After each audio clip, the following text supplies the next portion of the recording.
Hello வணக்கம். இது next gen academy. இப்போ நம்ம என்ன பார்க்க போகிறோன்னா பிளாக் எஜுகேஷனல் ஆஃபீஸர் பிஓவோட நோட்டிஃபிகேஷன் பற்றி பார்க்கலாம். இப்போது டெட் எக்ஸாம் கம்ப்ளீட் பண்ணிட்டோம். டெட் எக்ஸாம் கம்ப்ளீட் பண்ணிட்டு வாட் நெக்ஸ்ட் அப்படின்னு யோசிக்கும்போது பேப்பர் 2 எழுதின டீச்சர்ஸ்க்கு ஒரு நல்ல ஆப்பர்ச்சுனிட்டி வந்து இந்த பிஓ எக்ஸாம். லாஸ்ட் டிஆர்பியோட ஆனுவல் பிளானரில் பிஓவோட வேகன்சிஸ் வந்து 51 வேகன்சின்னு சொல்லி கொடுத்துருக்காங்க. இந்த 51ங்கிறது 51ஆகவே இருக்குமா அப்படிங்கிறது இல்லை, மேபி வேகன்சிஸ் வந்து இன்க்ரீஸ் ஆகலாம். இந்த பிஓ நோட்டிஃபிகேஷன் வந்து 2023 இப்போ வந்து அடுத்ததாக இப்போ நடக்க போகுது. கம்மிங் 2025-26 வந்து கண்டிப்பாக ஒரு எக்ஸாம் வரும் அப்படின்னு சொல்லி எக்ஸ்பெக்ட் பண்ணலாம். ஸோ வந்து பேப்பர் 2 எழுதின டீச்சர்ஸ்க்கு வந்து, அதாவது யூஜி வித் பிஎட் கம்ப்ளீட் பண்ண டீச்சர்ஸ்க்கு வந்துட்டு இது வந்து ஒரு நல்ல ஆப்பர்ச்சுனிட்டி. இப்போ வந்து வேகன்சி கம்மி அப்படிங்கிறதுனால படிக்க வேணாம்னு யோசிக்காம இந்த பிஓ எக்ஸாமில் பாஸ் பண்ணுறதுக்கான பாசிபிலிட்டிஸ் என்னன்னு பார்க்கலாம். ஃபர்ஸ்ட் திங், இந்த எக்ஸாமுக்கு அப்ளை பண்ணுறவங்க எல்லாரும் படிப்பாங்களா அப்படின்னு சொல்லி கேட்டால் இல்லை.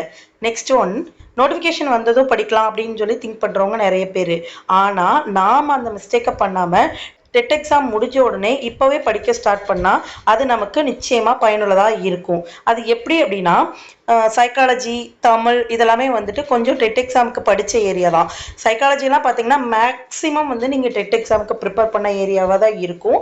அப்புறம் தமிழ் வந்து பார்த்தீங்கன்னா சிலபஸில் இருக்க ஏரியாஸ் வந்து நம்ம படிக்கணும். புத்தகம் மட்டும் பத்தாது, தாண்டின விஷயங்களையும் நம்ம படிக்கணும். இந்த வீடியோவில் என்னென்ன படிக்கணும், எந்தெந்த சப்ஜெக்ட்டுக்கு எவ்வளோ மார்க்ஸ் வெயிட்டேஜ் கொடுத்து எடுக்கிறாங்க, எந்தெந்த சப்ஜெக்டை எப்படி படித்தா இந்த எக்ஸாம் கிளியர் பண்ணலாம் அப்படிங்கிறத பார்க்கலாம். இப்போது நோட்டிஃபிகேஷன் வந்ததுக்கப்புறம் 2 monthsல எக்ஸாம் வந்துடும். ஸோ இப்போவே நம்ம படித்து நம்மளோட ப்ரிப்ரேஷன்ஸை ஸ்டார்ட் பண்ணாதான் மட்டும்தான் நம்மளால் எக்ஸாம் கிளியர் பண்ண முடியும். இப்போது பிளாக் எஜுகேஷனல் ஆஃபீஸர் அப்படின்னா என்ன அப்படின்னு சொல்லி பார்க்கலாம். இதோட குவாலிஃபிகேஷன் பார்த்தீங்கன்னா any UG degree with BEd. UG degree நம்ம கம்ப்ளீட் பண்ணியிருப்போம். யூஜி டிகிரி பிஎட் முடித்தவங்க இந்த எக்ஸாமுக்கு அப்ளை பண்ண முடியும். ஏஜ் லிமிட்னு பார்த்தீங்கன்னா இது 2023 கொடுத்தது. ஜென்ரல் வந்து 52 years, அதர்ஸ் வந்து 56 years. இன்னும் நோட்டிஃபிகேஷன் வரல. நம்ம நோட்டிஃபிகேஷன் வந்ததுக்கப்புறம் எல்லா டீட்டெயில்ஸும் அதில் வந்துடும். இப்போ வந்துட்டு இதில் என்னென்ன மாதிரி கொஷின் பேட்டர்ன் இருக்கும் அப்படிங்கிறத பார்க்கலாம். ஃபர்ஸ்ட் ஒன் பார்ட் ஏ அப்படிங்கிறது என்ன அப்படின்னா, Tamil language eligibility test. Eligibility டெஸ்ட்டுங்கிறது கண்டிப்பாக எல்லாரும் அட்டன் பண்ணணும். இதில் 30 கொஷின்ஸ் இருக்கும். அதை வந்து 50 மார்க்ஸ்க்கு கன்வெர்ட் பண்ணுவாங்க. இது என்ன லெவலில் இருக்கும் அப்படின்னா அப் டு 10th ஸ்டாண்டர்ட் லெவலில் தான் இருக்கும். இந்த எலிஜிபிலிட்டி டெஸ்ட் மட்டும்தான் 10th ஸ்டாண்டர்ட் லெவலில் இருக்கும். ரிமைனிங் கொஷின்ஸ் வந்து அடுத்தடுத்த லெவலில் இருக்கும். நம்ம அதை பார்க்கலாம். இந்த எலிஜிபிலிட்டி டெஸ்ட்டில் வந்துட்டு 30 கொஷின்ஸில் 50 மார்க்ஸ் இருக்கு இல்லைங்களா, அதில் வந்து 40% மார்க்ஸ் நம்ம ஸ்கோர் பண்ணால் மட்டும்தான் நம்மளோட பேப்பரையே வேலிட் பண்ணுவாங்க. அடுத்ததான் பார்ட் பி ரிட்டன் எக்ஸாமினேஷன். இதில் பார்த்தீங்கன்னா டோட்டலாக வந்துட்டு ஜென்ரல் பேப்பர் வந்துட்டு 110 கொஷின், ஜென்ரல் நாலேஜ் வந்து 10 கொஷின்ஸு, ஜிகே அண்ட் சைக்காலஜி வந்து 30 கொஷின்ஸு. டோட்டலாக வந்துட்டு 150 கொஷின்ஸு. தமிழ் எலிஜிபிலிட்டி டெஸ்ட்டையும் சேர்த்து அரௌண்ட் வந்து 180 கொஷின்ஸ் வந்து டோட்டலாக வரும். சிலபஸ்ன்னு பார்த்தீங்கன்னா சிலபஸ் வந்துட்டு 2019 கொடுத்த சிலபஸ் தான். இந்த வருஷம் வந்து சிலபஸ் எதுவும் சேஞ்ச் ஆகாது.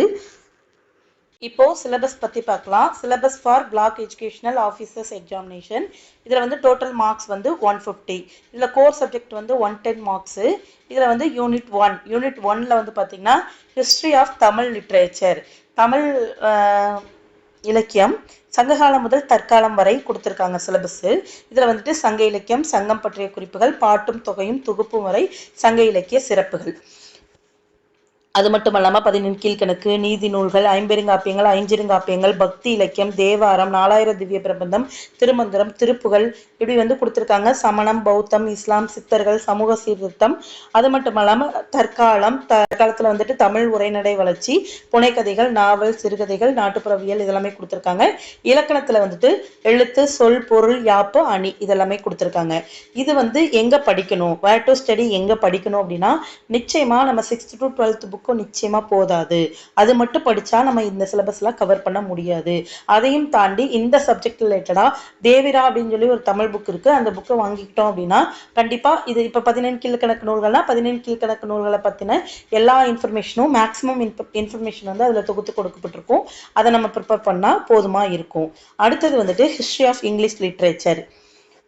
ஹிஸ்ட்ரி ஆஃப் இங்கிலீஷ் லிட்ரேச்சரில் வந்துட்டு development of prose, poetry, fiction, drama and grammar. அடுத்தது வந்துட்டு approaches of literature 1830 to the present day.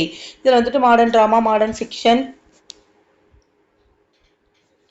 literary moments, literary criticism and theory, teaching of English in India, journalism and creative writing in English, British English literature, American English literature, Indian English literature. அடுத்ததாக வந்துட்டு English language and grammar. English language and கிராமரில் வந்துட்டு இதெல்லாமே கொடுத்துருக்காங்க. Origin of English language, general characteristics of old and middle English, இப்படி நிறைய topics வந்து கொடுத்துருக்காங்க.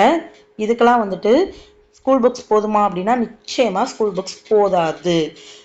இந்த பேசிக் இங்கிலீஷ் கிராமர்னு கொடுத்துருக்காங்க இல்லைங்களா, part of speech, tenses, voice, singular, plural, spelling reforms, இதுக்கு வேணால் ஸ்கூல் புக்ஸ் போதுமானதாக இருக்கும்.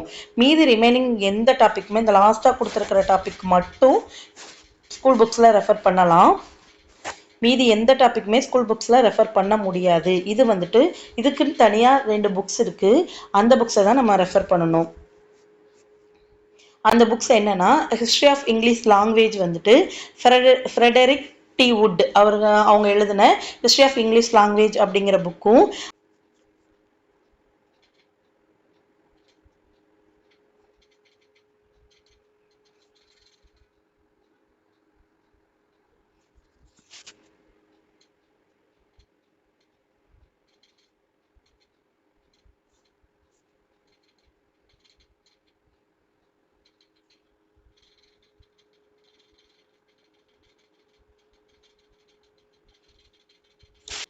இந்த 2 புக்ஸும் ஹிஸ்ட்ரி ஆஃப் இங்கிலீஷ் லாங்குவேஜும் and outline history of English literature அப்படிங்கிற இந்த 2 புக்கும் ரெஃபர் பண்ணோன்னா இந்த இங்கிலீஷ் வந்து கொஞ்சம் ஈஸியாக நம்மளால் அட்டெண்ட் பண்ண முடியும். அடுத்ததாக mathematical aptitude and mental ability test. இதில் வந்து பார்த்திங்கன்னா data analysis, conversation of information to data, presentation and interpretation of data, tables, graphs, diagrams, இதெல்லாமே வந்துட்டு புக்கில் இருக்க டாபிக்ஸை ரெஃபர் பண்ணணும். இன்னும் எக்ஸ்ட்ரா டாபிக்ஸை கொஞ்சம் ரெஃபர் பண்ணுறது மூலமாக இந்த மேத்ஸ் வந்து ஈஸியாக அடிக்க முடியும். மேத்ஸில் பார்த்திங்கன்னா மேத்ஸ் தான் வந்துட்டு அதிகமாக வந்துட்டு மார்க்ஸ் ஸ்கோர் பண்ணுற ஏரியா. அது மட்டும் அடுத்தது வந்து ஜென்ரல் சயின்ஸு. அடுத்ததாக ஜென்ரல் சயின்ஸில் வந்துட்டு ஃபிசிக்ஸ், கெமிஸ்ட்ரி, பாட்னி, ஜுவாலஜின்னு சொல்லிட்டு டாபிக்ஸ் கொடுத்துருக்காங்க. கண்டிப்பாக இதெல்லாம் வந்துட்டு school books up to 12th வரைக்கும் ரெஃபர் பண்ணணும். அடுத்ததாக வந்துட்டு யூனிட் 5ல் பார்த்தீங்கன்னா history, national movements of Tamil Nadu and India, constitutional development. இதில் வந்து பார்த்தீங்கன்னா South Indian history, culture and heritage of Tamil people, advent of European invasion, இதெல்லாமே இருக்குது. ஹிஸ்ட்ரியும் வந்துட்டு நம்மளுக்கு கொஞ்சம் ஸ்கோர் பண்ணுற ஏரியா தான். அடுத்தது வந்துட்டு ஜியாகிரஃபி அண்ட் எக்கனாமிக்ஸு, இதையும் ப்ரிப்பேர் பண்ணிக்கணும். லாஸ்ட்டாக வந்துட்டு general knowledge and current affairs வந்து 10 மார்க்ஸு. மேலே இருக்க ஏரியாஸ் நல்லா ரெஃபர் பண்ணுறதன் மூலமாக நம்மளால் வந்துட்டு கொஞ்சம் இது ரிலேட்டடாக நான் கொஞ்சம் அட்டென்ட் பண்ண முடியும். ஆனாலும் ஜிகே வந்து படிக்கணும், கரண்ட் அஃபேர்ஸ் வந்து ரெஃபர் பண்ணணும். அடுத்ததாக வந்துட்டு psychology and pedagogy 30 marks. Child psychology and pedagogy 30 marks. இது வந்து பார்த்திங்க அப்படின்னா நம்ம டெட் எக்ஸாமில் பேப்பர் 2ல் இருந்த சிலபஸ் தான். லாஸ்ட் யூனிட் மட்டும் சேஞ்ச் ஆகும், எக்ஸ்ட்ராவாக இருக்கும். அதாவது என்னென்னா human growth and development, cognitive development, இதெல்லாமே வந்துட்டு டெட்டோட பேப்பர் 2ஓட சிலபஸே தான் நம்ம அப்படியே படிச்சிருப்போம். Social and emotional, moral development, learning, intelligence and creativity, motivation and group dynamics, personality and assessment, mental health and hygiene, இது எல்லாமே வந்துட்டு பார்த்திங்கன்னா நம்ம டெட் எக்ஸாமுக்கு ப்ரிப்பேர் பண்ண சேம் சிலபஸ் தான். கைடன்ஸ் அண்ட் கவுன்சிலிங் இதெல்லாமே. லாஸ்ட்டாக ஒன்று history of educational development in Tamil Nadu. இது வந்து கொஞ்சம் கரண்ட் டேட்டர்ஸ் எல்லாம் கொஞ்சம் படிச்சுக்கணும். இப்படி சிலபஸ் அனலைஸ் பண்ணி கொஞ்சம் படிக்கும்போது நம்மளால் வந்து ஈஸியாக வந்து இந்த எக்ஸாமை வந்து நம்மளால் வந்து ஈஸியாக 100க்கு மேலே மார்க்ஸ் ஸ்கோர் பண்ணி இந்த போஸ்டிங்கை நம்மளால் வாங்க முடியும். அடுத்ததாக லாஸ்ட் இயர் 2023ல் எப்படி கொஷின்ஸ் இருந்தது, என்னென்ன சப்ஜெக்ட்லேருந்து கொஷின்ஸ் வந்தது அப்படிங்கிறத பார்க்கலாம். பார்ட் 1ல் 110 மார்க்ஸ் இருக்கு இல்லைங்களா. இதில் வந்து தமிழ் வந்து 18 மார்க்ஸும், இங்கிலீஷ் வந்து ஒரு 18 மார்க்ஸும், மேத்ஸ் வந்துட்டு 20 மார்க்ஸும், ஹிஸ்ட்ரி வந்து ஒரு 20 மார்க்ஸும், ஜியாகிரஃபி அண்ட் எக்கனாமிக்ஸ் வந்து 17 மார்க்ஸும் கேட்டிருந்தாங்க. அடுத்ததாக ஜிகேலேருந்து 6 கொஷின் கேட்டிருந்தாங்க, ஜிகே அண்ட் கரண்ட் அஃபேர்ஸ்லேருந்து. சயின்ஸில் வந்து பார்த்தீங்கன்னா டோட்டலாக 21 கொஷின்ஸ் கேட்டிருந்தாங்க. இது வந்து பார்த்தீங்கன்னா ஃபிசிக்ஸில் வந்து 6, கெமிஸ்ட்ரியில் வந்து 7, ஜுவாலஜியில் வந்து 6, பாட்னியில் வந்து 2, டோட்டலாக வந்து 21 கொஸ்டின்ஸ் கேட்டிருந்தாங்க. இது எந்த சப்ஜெக்டில் எவ்வளோ மார்க்ஸ்னு நம்ம தெரிஞ்சுக்கிறதன் மூலமாக அந்த சப்ஜெக்ட்டுக்கு அதிகமாக வெயிட்டேஜ் கொடுத்து ப்ரிப்பேர் பண்ணணும். இப்போ எங்கிட்ட கேட்டிங்க அப்படின்னா எந்த சப்ஜெக்ட்டுக்கு வந்து அதிகமாக இம்பார்ட்டன்ஸ் கொடுத்து படிக்கணும் அப்படின்னா சைக்காலஜி 30 மார்க்ஸும் இங்கிலீஷில் ஒரு 18 மார்க்ஸும் இருந்தது. அது இல்லாமல் வந்துட்டு மேத்ஸில் வந்து ஒரு 20 மார்க்ஸ். இதெல்லாமே நம்ம இம்பார்ட்டன்ஸ் கொடுத்து படிக்கிறதன் மூலமாக சைக்காலஜி வந்து 30 மார்க்ஸு. அப்புறம் வந்துட்டு இங்கிலீஷில் வந்து 18, மேத்ஸில் வந்து 20, தமிழ் வந்து ஆஸ் யூஷுவல் நம்ம இம்பார்ட்டன்ஸ் கொடுத்து தான் படிப்போம். தமிழ் ஒரு 18. இந்த சப்ஜெக்டுக்கெல்லாம் வெயிட்டேஜ் கொடுத்து படிக்கும்போது கண்டிப்பாக நம்மளால் ஓரளவுக்கு மார்க் ஸ்கோர் பண்ண முடியும். டோட்டலாக 150 மார்க்ஸ் இருக்கு இல்லைங்களா? இதில் வந்துட்டு தமிழில் 18னும் சைக்காலஜியில் கம்பல்சரி 30 கொஷின்ஸ் வந்துடும். அது இல்லாமல் இங்கிலீஷ் வந்து எல்லாரும் பெருசாக கான்சன்ட்ரேட் பண்ண மாட்டாங்க. நம்ம இங்கிலீஷில் இன்னும் அதிகமாக கான்சன்ட்ரேட் பண்ணி படிக்கும்போது மார்க்ஸ் ஸ்கோர் பண்ண முடியும். அதே மாதிரி மேத்ஸில் வந்து 20 மார்க்ஸ். இதெல்லாமே அதிகமாக வெயிட்டேஜ் கொடுத்து படிக்கும்போது கண்டிப்பாக நம்மளால் மார்க்ஸ் வாங்க முடியும்.